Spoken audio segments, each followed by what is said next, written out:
Quem serve para servir a Deus? Quem é que Deus chama para a sua obra? Jesus chamou 12 homens para serem os 12 apóstolos. Um deles foi Levi. Em Marcos capítulo 2, versículo 13 ao 17, a Bíblia nos diz: Jesus saiu outra vez para a beira-mar. Uma grande multidão aproximou-se e ele começou a ensiná-los. Passando por ali, viu Levi, filho de Alfeu, sentado na coletoria e disse-lhe: siga-me. Levi levantou-se e o seguiu. Durante uma refeição na casa de Levi, muitos publicanos e pecadores estavam comendo com Jesus e seus discípulos, pois havia muitos que o seguiam. Quando os mestres da lei, que eram fariseus, ouviram comendo com pecadores e publicanos, perguntaram aos discípulos de Jesus: por que Jesus come com publicanos e pecadores? Ouvindo isto, Jesus lhes disse: não são os que têm saúde que precisam de médico, mas sim os doentes. Eu não vim para chamar justos, mas pecadores. Jesus também escolheu Simão Pedro para ser um dos 12 apóstolos. Este mesmo Pedro, lá na frente, iria negar Jesus 3 vezes. Depois Pedro se arrependeu, foi restaurado. Ele foi usado de forma poderosa para pregar a uma multidão em Jerusalém no dia de Pentecostes. Quando Jesus se convidou para ir à casa de um homem chamado Zaqueu, os religiosos naquele lugar murmuraram e criaram contenda, porque Zaqueu era um cobrador de impostos, um homem mal visto. E diz a Bíblia em Lucas capítulo 19, 7 ao 10. Todo o povo viu isto e começou a se queixar. Ele se hospedou na casa de um pecador. Mas Zaqueu levantou-se e disse a Jesus: olha, Senhor, estou dando a metade dos meus bens aos pobres. E se de alguém eu extorquir alguma coisa, devolverei 4 vezes mais. Jesus lhe disse: hoje houve salvação nesta casa, porque este homem também é filho de Abraão. Pois o Filho do Homem veio buscar e salvar o que estava perdido. Em 1 Samuel, capítulo 13, a Bíblia Sagrada relata onde o profeta Samuel chama a atenção do rei Saul por sua desobediência. E em 1 Samuel, capítulo 13, versículo 14, o profeta disse o seguinte: mas agora seu reinado não permanecerá. O Senhor procurou um homem segundo o seu coração e o designou líder de seu povo, pois você não obedeceu ao mandamento do Senhor. Quem é este homem segundo o coração de Deus? Quem é este líder que Deus designou para o povo dele? Vocês sabem? Claro que é o rei Davi. Será que Deus não sabe que esse mesmo Davi, lá na frente, o que ele há de fazer com Batseba e com Urias, o marido dela? Volto a perguntar: quem serve para servir a Deus? Quem é que Deus chama para a sua obra?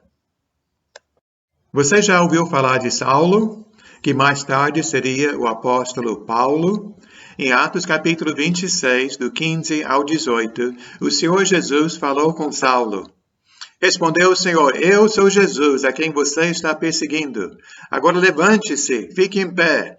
Eu lhe apareci para constituí-lo servo e testemunha do que você viu a meu respeito e do que eu lhe mostrarei. Eu livrarei do seu próprio povo e dos gentios, aos quais eu o envio para abrir-lhe os olhos e convertê-los das trevas para a luz, do poder de Satanás para Deus, a fim de que recebam o perdão dos pecados e a herança entre os que são santificados pela fé em mim. Então, por que Jesus escolheu justamente um homem que estava perseguindo a igreja? Exatamente esse tipo de pessoa que muitos não querem, pensam que este não serve.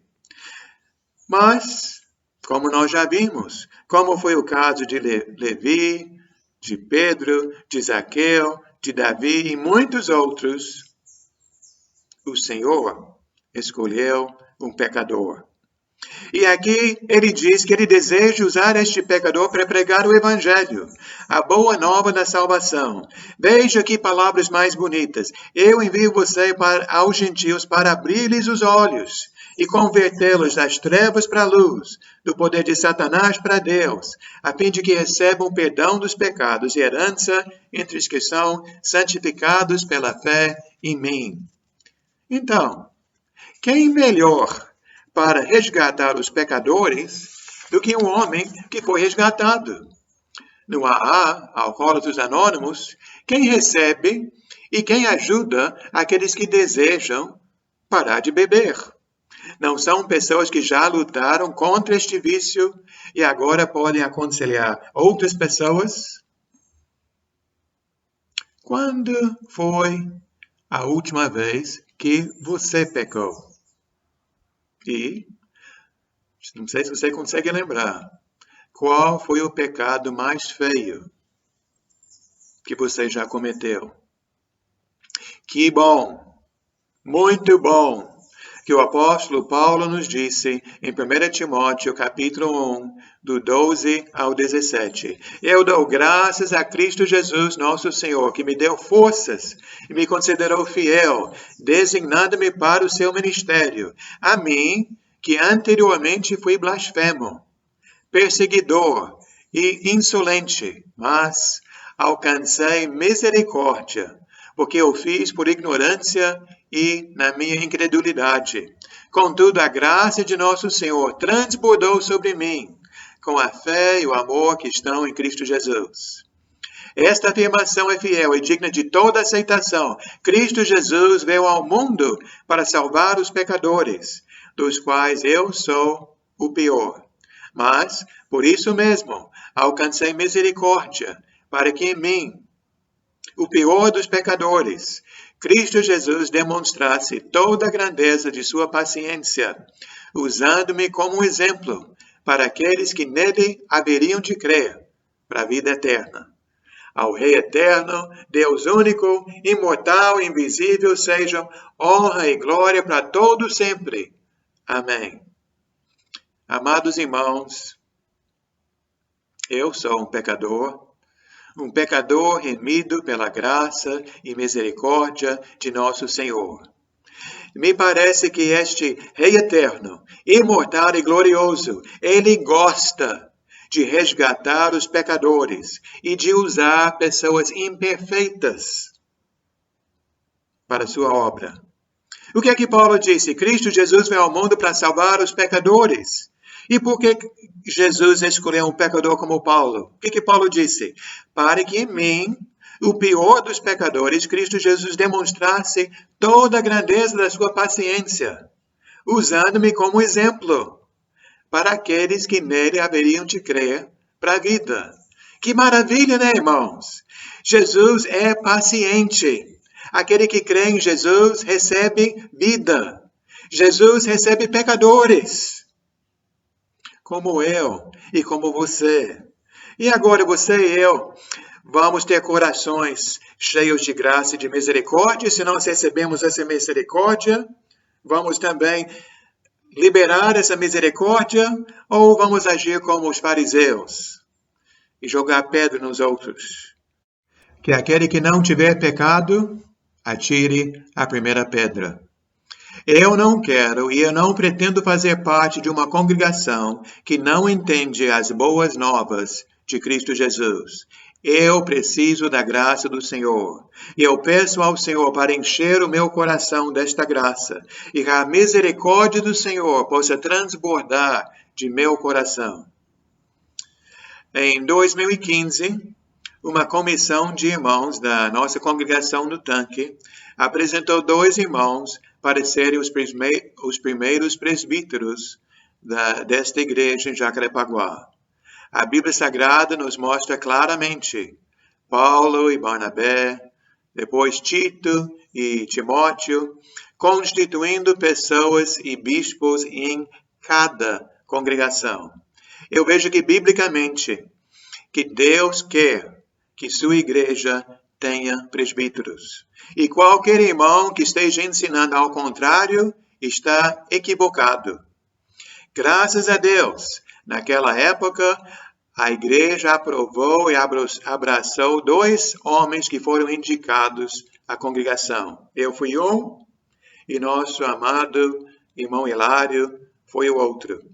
Naquele dia, a igreja escolheu e abraçou 2 homens imperfeitos, mas 2 irmãos dispostos a servir ao Senhor, dispostos a pregar e defender o Evangelho, cuidar do rebanho de Deus. Agora, em 2021, nós nos encontramos na mesma situação. Creio que vocês conhecem as 2 listas que têm as qualificações dos bispos, pastores e presbíteros que estão em 1 Timóteo capítulo 3, Tito capítulo 1. Há também uma outra passagem muito importante no início de 1 Pedro capítulo 5. As listas em 1 Timóteo e Tito não pretendem ser exaustivas, mas indicam um estilo, um modo de ação e as marcas fundamentais do caráter daquele que vai exercer essa função. Nestas listas são omitidas informações básicas como ele deve ter sido batizado, deve ter amor a Cristo. Também é necessário entender a força de cada tipo de item nesta lista. As qualidades morais, tais como honestidade, mansidão, etc., são para toda a igreja. Cada cristão deve ser assim, mas devem ser notórios nestes obreiros que são o modelo para o rebanho, como diz 1 Pedro capítulo 5:3. As qualificações funcionais, tais como aptidão para ensinar, são apenas para aqueles que vão exercer esta função. A igreja procura irmãos que têm estas qualificações e que estão desenvolvendo estas qualidades em suas vidas e que são reconhecidos como servos dentro da congregação. É uma grande responsabilidade servir a Deus como pastor. Paulo escreveu sobre estas qualificações e qualidades para 2 jovens evangelistas, o irmão Timóteo e também para o irmão Tito. É interessante notar que existem alguns requisitos iguais nas 2 cartas, mas também Tito recebeu 9 itens que são diferentes e não fazem parte da carta que Paulo escreveu a Timóteo. E hoje eu vou me concentrar nas qualidades que Paulo enviou para Timóteo. Creio que a maioria já conhece bem, estão em 1 Timóteo capítulo 3, do 1 ao 7. E antes de tocar nesses requisitos, Paulo começa destacando se alguém deseja ser bispo, logo no versículo 1. Isto significa a pessoa em consideração para esta função deve amar a igreja. A congregação deve procurar os homens que já estão servindo, que já têm esta qualidade e que gostam de servir a Deus e os irmãos. Precisamos de pastores que desejam cuidar do rebanho do Senhor. Então, a primeira qualidade é a palavra irrepreensível. Uma pessoa que ninguém possa culpar de nada. Está também em Tito, capítulo 1. Isto não significa que este irmão não tem pecado, ou que é perfeito, mas é um irmão com um caráter íntegro. Depois diz, esposo de uma só mulher, literalmente fiel a uma única mulher, está no versículo 2. Certamente o bispo deve ser casado, e ele deve ser fiel à sua esposa. No primeiro século, havia judeus que ainda praticavam a poligamia. E entre os pagãos daquela época, o adultério era considerado normal. E um casamento feliz era uma exceção da regra. O irmão que tem uma segunda esposa, sendo a primeira esposa falecida, esse irmão fica excluído. Eu não creio que essa expressão vai excluir um viúvo que tem uma segunda mulher, pois ele não é mais esposo da mulher falecida. Ele é esposo de uma só. Penso que o homem de uma só mulher certamente vai excluir homens que não têm esposas, que não casaram, os solteiros. E no caso de um casamento seguido de divórcio, um novo casamento, a pergunta vital é essa: foi um divórcio bíblico, segundo o qual o homem teve o direito de casar-se novamente? Se assim for, também creio, esse irmão é esposo de uma só mulher. Podemos ver o que Jesus disse sobre casamento em Mateus capítulo 19, do versículo 3 ao 9. Alguns fariseus aproximaram-se de Jesus para pô-lo à prova. Perguntaram: é permitido ao homem divorciar-se de sua mulher por qualquer motivo? Jesus respondeu: vocês não leram que no princípio o Criador os fez homem e mulher? E disse: por esta razão o homem deixará pai e mãe, se unirá à sua mulher, e os dois se tornarão uma só carne?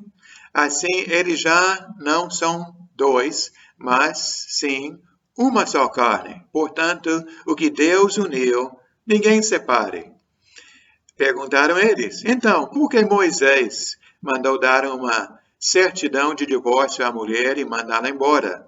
Jesus respondeu: Moisés permitiu que vocês se divorciassem de suas mulheres por causa da dureza do coração de vocês, mas não foi assim desde o princípio. Eu lhes digo que todo aquele que se divorciar de sua mulher, exceto por imoralidade sexual, e se casar com outra mulher, estará cometendo adultério.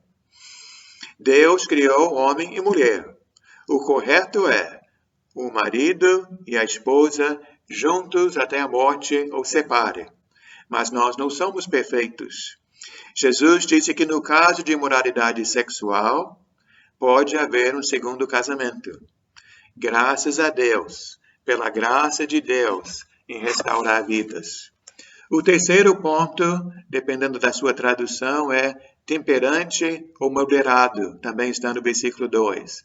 Tem a perspectiva clara de uma vida e uma orientação espiritual clara. Depois vem a palavra sóbrio ou prudente, sensato, discreto e humilde. Também no versículo 2. Daí a palavra modesto, respeitável, o homem que está vivendo uma vida bem ordenada. Depois vem a palavra hospitaleiro, aquele que recebe hóspedes em seu lar com amor, que abre sua casa para receber pessoas com amor. Daí diz apto para ensinar, que tem experiência e capacidade de ensinar. Por que isto é importante? Para compartilhar a fé com outros, para combater falsos mestres e ensinar a sã doutrina, para ajudar o rebanho a crescer na fé. Também não apegado ao vinho. Não deve ser beberrão, diz a Bíblia na linguagem de hoje. Literalmente, não assenta-se muito tempo junto ao vinho. O presbítero quer dizer, tem que ser um bom exemplo para guiar outros irmãos. Também no versículo 3, ele não é violento. O homem que não briga ou grita com os outros.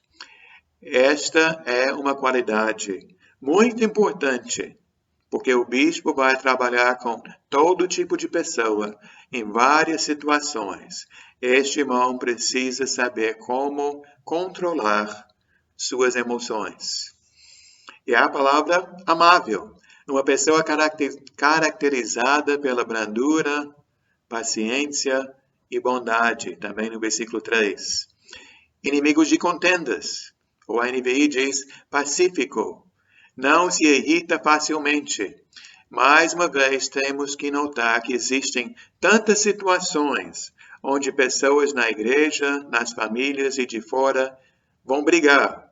A responsabilidade do pastor não é de escolher um lado e entrar na briga, mas ajudar ambas as partes a resolver o conflito usando os princípios que vêm de Deus. Daí vem não avarento. livre do amor ao dinheiro. Ele não ganha seu dinheiro de uma maneira ilícita. E o primeiro amor deste homem não é o dinheiro, é Deus. Ele não é uma pessoa materialista. Aí em Timóteo diz que ele governa bem sua própria família. Um homem suficientemente maduro para liderar outros cristãos.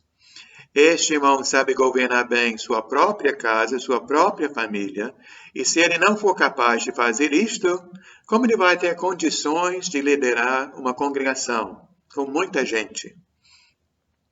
O presbítero precisa ter mais de um filho crente.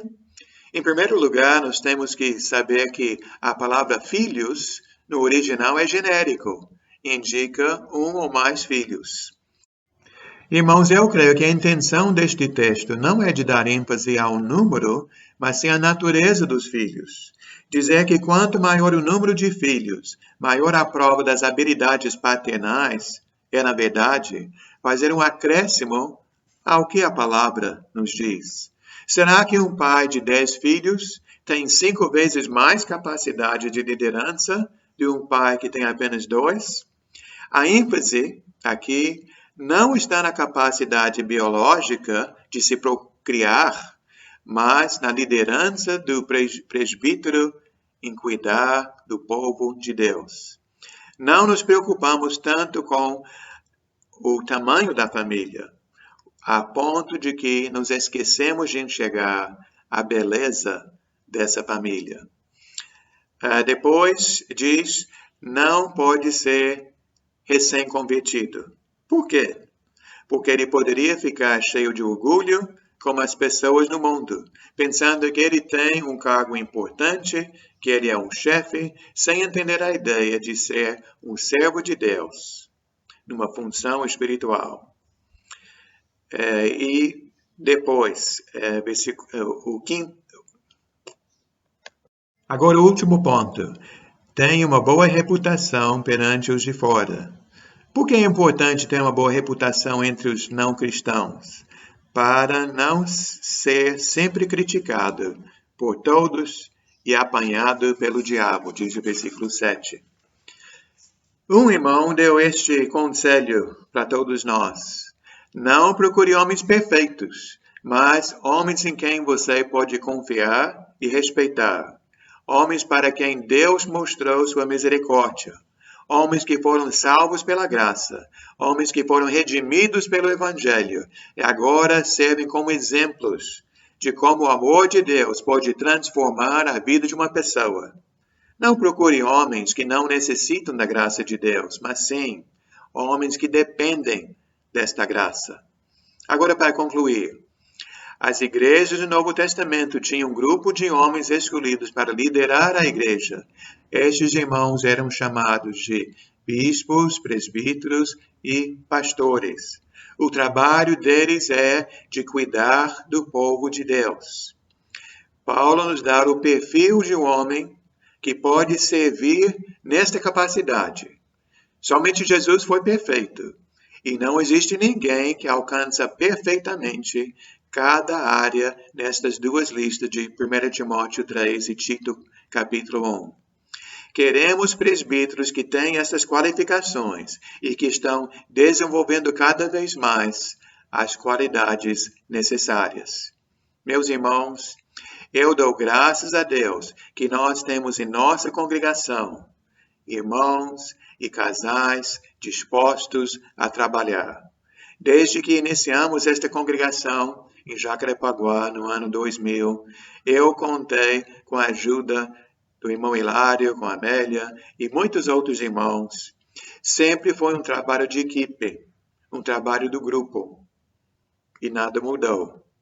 Eu preciso de você. E penso que você também precisa de mim. Quem serve para servir a Deus? Quem é que Deus chama para a sua obra? Amados irmãos, vamos escolher presbíteros para apacentar este rebanho. Que nós possamos trabalhar com amor, sempre unidos, para a honra e a glória de nosso Senhor.